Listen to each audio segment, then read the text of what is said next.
Bonjour à tous et bienvenue sur ma chaîne, moi c'est Mélie. J'avais pas vraiment prévu de faire une vidéo pour Pâques et puis je me suis dit pourquoi pas, c'est l'occasion de se lancer un petit défi. J'ai préparé 4 DIY rapides et pour la plupart très faciles pour une déco de Pâques naturelle et tout en douceur. Maintenant vous savez certainement que j'aime bien tester de nouveaux loisirs créatifs qui m'attirent et c'est le cas notamment de la laine feutrée. Je trouve ça fascinant ce qu'on peut faire avec de la laine et une aiguille. Et pour me jeter dans le bain, j'avais très envie de fabriquer des petits œufs. Pour faire court, on part de laine cardée, c'est-à-dire débarrasser des impuretés. La laine, en fait, c'est des fibres pourvues de petites écailles. Et en feutrant, les écailles vont s'accrocher les unes aux autres en s'en mêlant. Alors il y a tout un tas de laines suivant l'animal et sa race. Et en général, on peut les classer en fines, moyennes ou épaisses. Il existe 2 techniques de feutrage, donc à l'eau et à sec ou à l'aiguille. Et j'ai testé les deux pour mes petits œufs. Dans l'optique d'essayer le feutrage, j'avais acheté cette aiguille il y a déjà un petit moment, mais cet hiver j'étais trop contente de tomber sur ce kit pour un tout petit prix à Noz. Dans ce qui m'intéresse, il y a 5 couleurs de laine, donc les bleus m'ont servi à m'entraîner.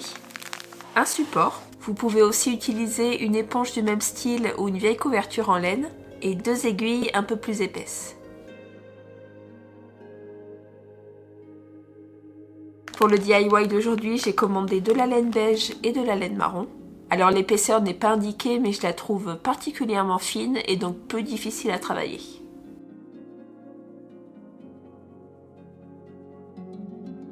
Je commence par le feutrage à l'eau.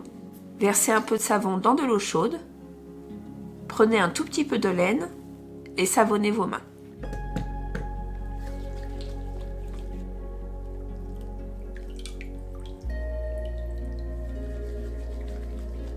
Et il ne vous reste plus qu'à rouler la laine entre vos mains. En fait, le savon va faciliter l'accroche entre les fibres chargées d'eau. Continuez jusqu'à ce que la laine soit bien dense et formez votre petit œuf.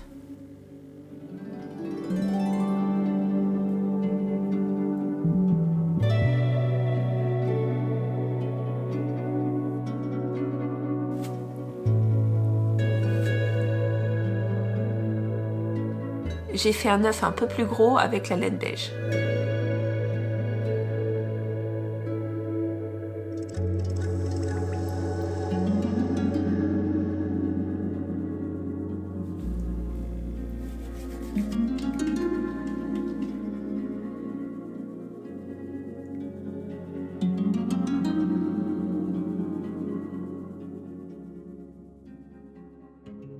Pour feutrer un œuf à l'aiguille, il faudra partir d'une base.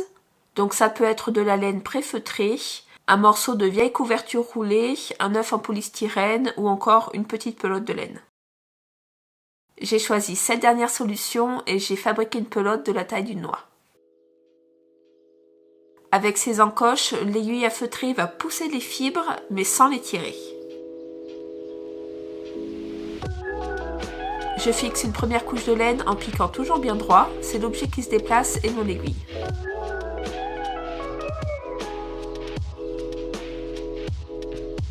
Je continue de recouvrir la pelote.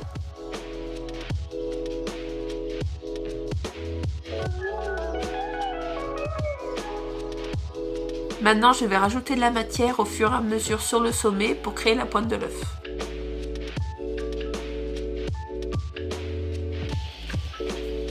Pour l'instant, je suis d'accord, ça ressemble pas à grand chose, mais l'œuf va se modeler à force de piquer. Faites juste attention à vos doigts, je peux vous dire que ça fait mal.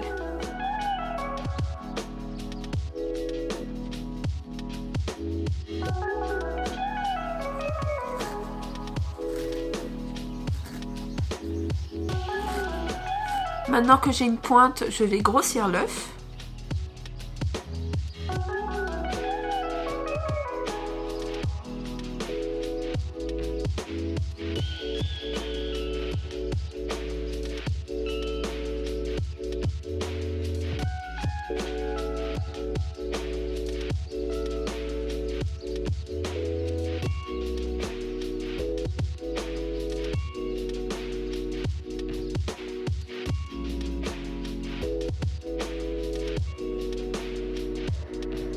Je voulais leur donner un petit effet moucheté et pour ça j'ajoute de la couleur sans ressortir complètement l'aiguille.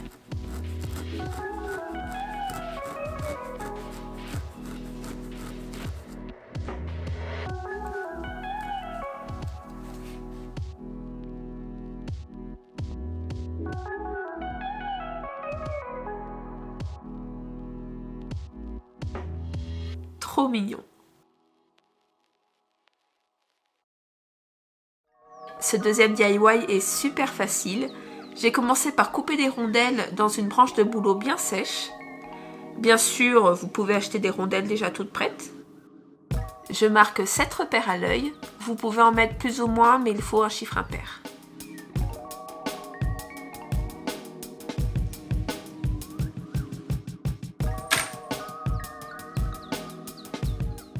J'enfonce à peine des grandes pointes sur les repères.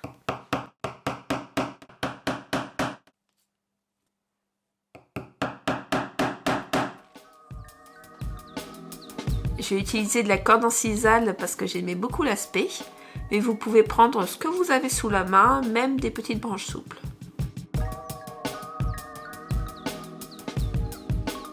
Il ne reste plus qu'à faire zigzaguer la corde entre les clous. Alors attention à pas trop tirer, vaut mieux donner un petit peu de souplesse. Vous devriez tomber de l'autre côté du clou sur l'étage suivant.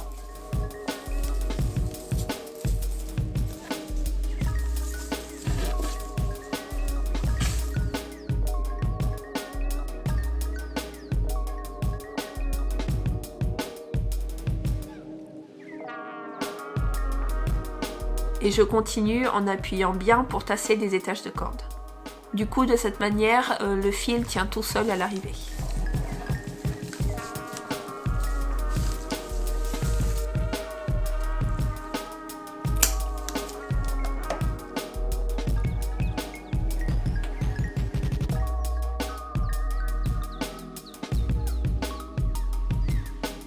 J'ai décidé de cacher les têtes de clous avec une tresse.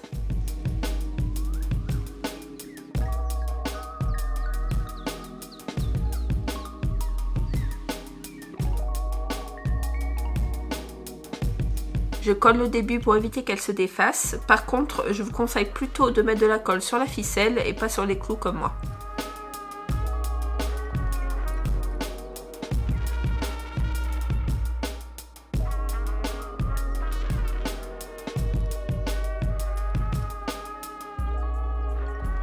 Et voilà des petits nids tout mignons.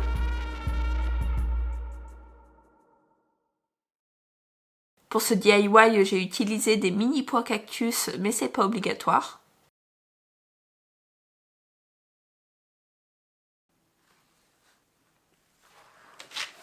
Comme j'avais pas de carton souple, j'ai utilisé 2 feuilles un peu épaisses. Et posées l'une sur l'autre, elles vont me servir à créer un cône de la largeur du pot.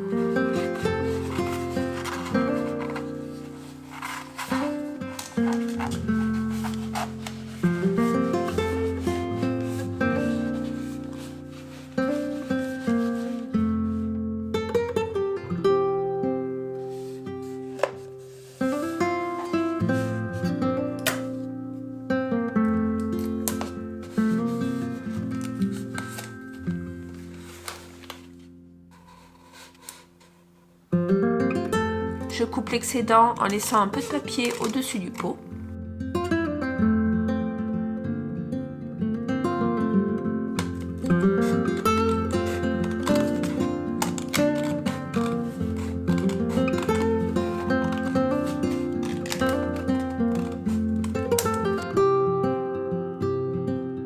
Je vais maintenant recouvrir tout mon cône avec la même corde en sisal en appliquant un point de colle chaude de temps en temps.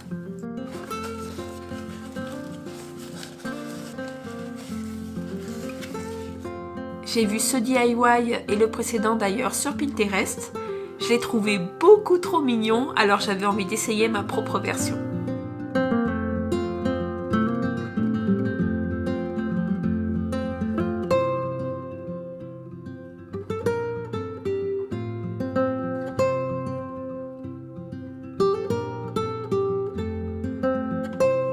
À force d'enrouler la ficelle, le cône se resserre.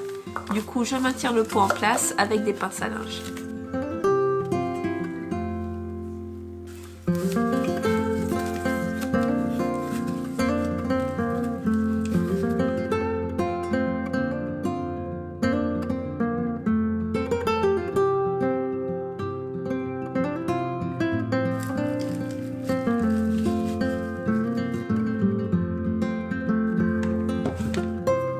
Quand j'arrive au niveau du pot, je laisse une bonne longueur de fil et je coupe.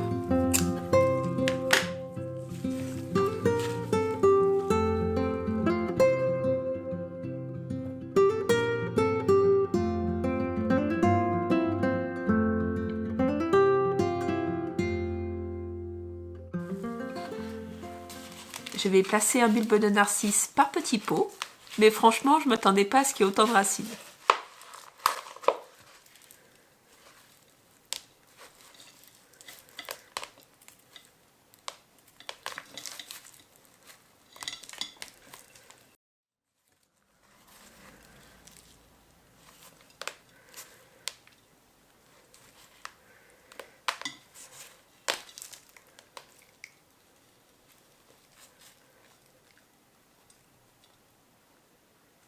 Si vous n'avez pas de pot, vous pouvez tapisser le cône de film plastique avant de le rouler.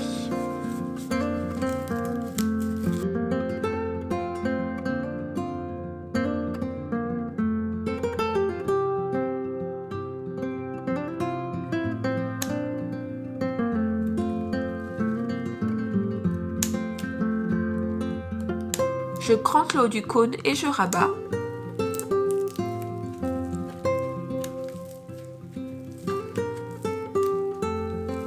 Pour finir, je colle le restant de ficelle autour du bulbe.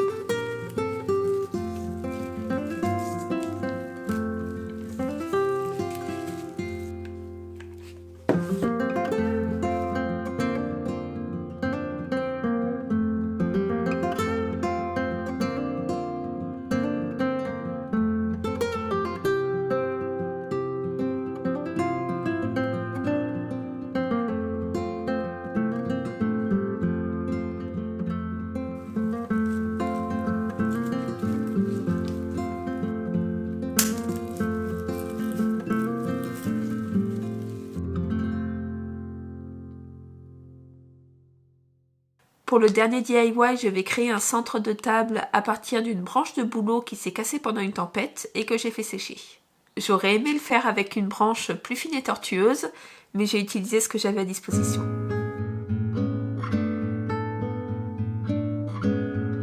Je vais y planter ces grosses bougies couleur miel achetées chez Casa.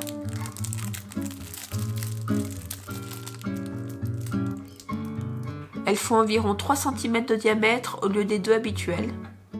J'ai coupé des morceaux de tube PVC dans une chute que j'avais à la maison et qui s'emboîtait parfaitement, et j'avais prévu de recouvrir la partie visible de sisal. Je vais réaliser des trous pour les bougies à l'aide d'une scie cloche, mais je mets toujours 5 bonnes minutes avant de me rappeler comment ça se monte.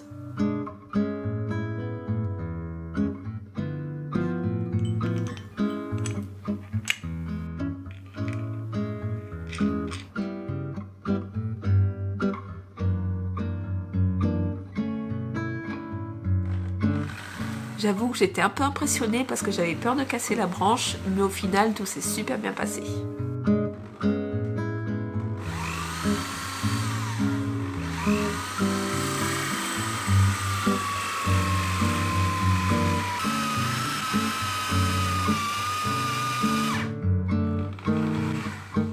J'enlève le cœur au ciseau à bois.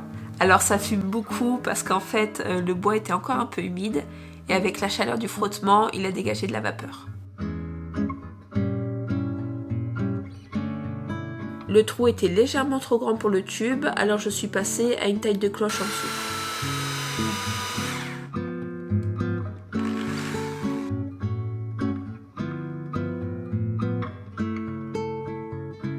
Cette fois, c'était trop petit, mais impec pour les bougies.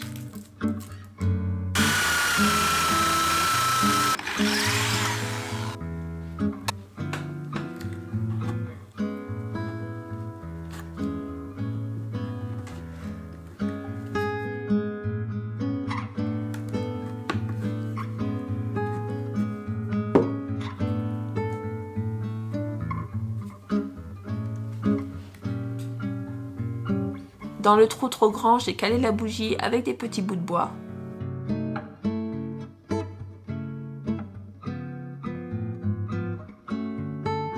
J'avais trouvé cette mousse chez Action juste avant Noël et je vais en coller des petits bouts par-ci par-là sans surcharger.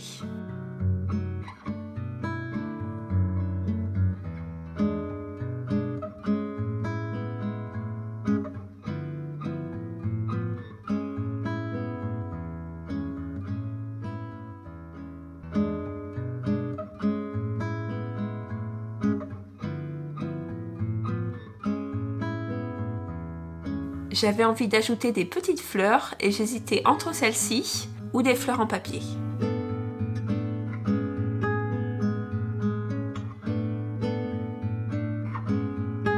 C'était mignon, mais j'ai changé pour les premières qui font plus sauvage.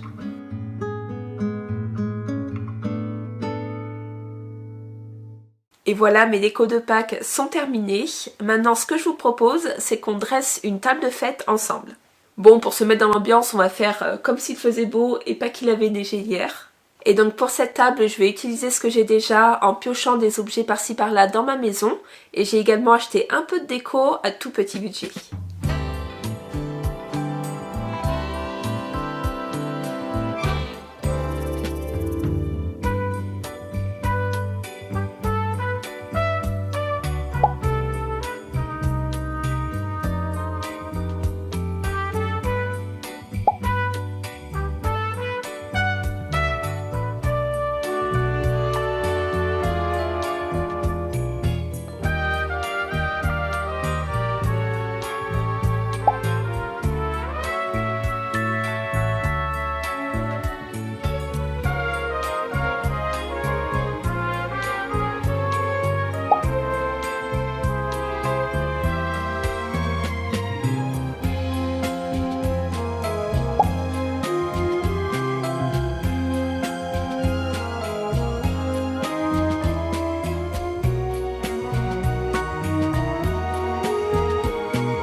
J'espère que vous avez aimé cette vidéo, n'hésitez pas à me dire en commentaire quel est votre DIY préféré. Comme toujours, merci de laisser un petit pouce si ça vous a plu et n'hésitez pas à vous abonner pour soutenir ma chaîne. Je vous dis à très bientôt, bye.